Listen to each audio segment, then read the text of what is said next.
Hello everyone, welcome to my mini vlog. ಇಷ್ಟು ದಿನ ಯಾಕೆ ವಿಡಿಯೋ ಅಪ್ಲೋಡ್ ಮಾಡಿರಲಿಲ್ಲ ಅಂದರೆ ನನಗೆ ಹುಷಾರಿಲ್ದಿರ ವಾಯ್ಸ್ ಎಲ್ಲ ಚೇಂಜ್ ಆಗೋಗಿತ್ತು. ನಾನು ಮೊನ್ನೆ ನಮ್ಮಕ್ಕ ಮನೆಗೆ ಹೋಗಿದ್ದೆ. ಅಲ್ಲಿ ಇವಳು ನೋಡ್ರೆ ಬಂದಿದ ತಕ್ಷಣ ಕಚ್ಚುತ್ತಾ ಇದ್ದಾಳೆ. ಆ ಕಚ್ಚಿದ್ದಾದ್ಮೇಲೆ ಅವಳು ಎಷ್ಟು ಶಕ್ತಿ ಇದೆ ಅವಳಿಗೆ ಅಂತ ತೋರಿಸೋದಕ್ಕೆ ಈ ಕೋಲ್ ಎತ್ಕೊತಾ ಇದ್ಲು. ಆಮೇಲೆ ರೆಡಿ ಮಾಡಿಬಿಟ್ಟು ಎಲ್ಲರೂ ಅಂಗನವಾಡಿ ಹತ್ರ ಹೋಗ್ಬೇಕಾಗಿತ್ತು ಅಂತ ಕರ್ಕೊಂಡು ಬಂದ್ವಿ. ಅಲ್ಲಿ ಹೋಗಿದ್ಮೇಲೆ ಬೇರೆ ಮಕ್ಕಳ ಬುಕ್ಕಲ್ಲೆಲ್ಲ ಗೀಚ್ತಾ ಇದ್ಲು. ಹಾಗೆ ಇವಳು ವೆಯ್ಟ್ ಎಲ್ಲ ಚೆಕ್ ಮಾಡಿ ಆಮೇಲೆ ಅಲ್ಲಿರೋ ಮಕ್ಕಳನ್ನೆಲ್ಲ ನೋಡಿಕೊಂಡು ನಾವು ಈ ಥರ ಚಿಕ್ಕ ವಯಸ್ಸಲ್ಲಿ ಅಂಗನವಾಡಿಗೆ ಹೋಗ್ತಾ ಇದ್ರಲ್ಲ ಅಂತ ನೆನೆಸ್ಕೊಂಡು ಅಲ್ಲಿಂದ ಮತ್ತೆ ಪಾರ್ಕ್ಗೆ ಕರ್ಕೊಂಡು ಬಂದ್ವಿ. ಸ್ಟೆಪ್ಸ್ ಎಕ್ಕಗಂಟ ಆರಾಮಾಗಿ ಎಕ್ಕಿದ್ಲು. ಅಲ್ಲಿಂದ ಜಾರು ಅಂದರೆ ಫುಲ್ಲು ಭಯ ಪಡ್ತಿದ್ದಾಳೆ. ಅವಳು ಬರೋಣ ಅಂದರೆ ಬಿಡೋರು ಯಾರು?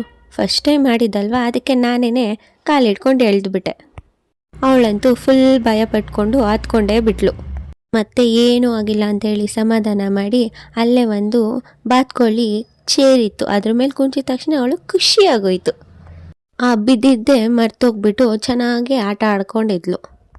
ಅಲ್ಲಿಂದ ಬೇಕ್ರಿಗೇನೋ ಕರ್ಕೊಂಡು ಹೋದ್ವಿ. ಹಾಗೆ ಐಸ್ ಕ್ರೀಮು ಅದು ಇದು ಎಲ್ಲ ತೊಗೊಂಡು ಮನೆ ಕಡೆ ಬಂದ್ವಿ. ಮನೆ ಕಡೆ ಬಂದುಬಿಟ್ಟು ಮುದ್ದು ಹೆಂಗಿತ್ತು ಜಾರಬಂಡಿ ಅಂತ ಕೇಳಿದ್ರೆ, ಜಾರಬಂಡಿ ನೋ ಚೇರ್ ಸೂಪರ್ ಅಂದ್ಲು.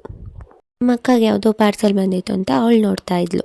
ಹಂಗೆ ಅವಳಿಗೆ ಹೇಳಿ ಲವ್ ಯು ಹೇಳಿ ಕೇಕ್ ತರಕ್ಕೆ ಹೋಗ್ತಾ ಇದ್ದೀನಿ ಅಂತ ಸುಳ್ಳು ಹೇಳ್ಬಿಟ್ಟು ಹಾಗೆ ಬಸ್ ಸ್ಟಾಪಿಗೆ ಬಂದರೆ ಒಂದು ಬಸ್ ಇಲ್ಲ. ಹಿಂಗೋ ಬಸ್ ತಿಳ್ಕೊಂಡು ಮನೆ ಕಡೆ ಅಂತೂ ಬಂದೆ. ಈ ವ್ಲಾಗ್ ನಿಮ್ಗೆ ಇಷ್ಟ ಆಗಿದ್ರೆ ಲೈಕ್ ಮಾಡಿ, ಶೇರ್ ಮಾಡಿ, ಹಾಗೆ ನನ್ನ ಪೇಜ್ನ ಫಾಲೋ ಮಾಡ್ಕೊಳ್ಳಿ, ನನ್ನ ಚಾನಲ್ನ ಸಬ್ಸ್ಕ್ರೈಬ್ ಮಾಡ್ಕೊಳ್ಳಿ.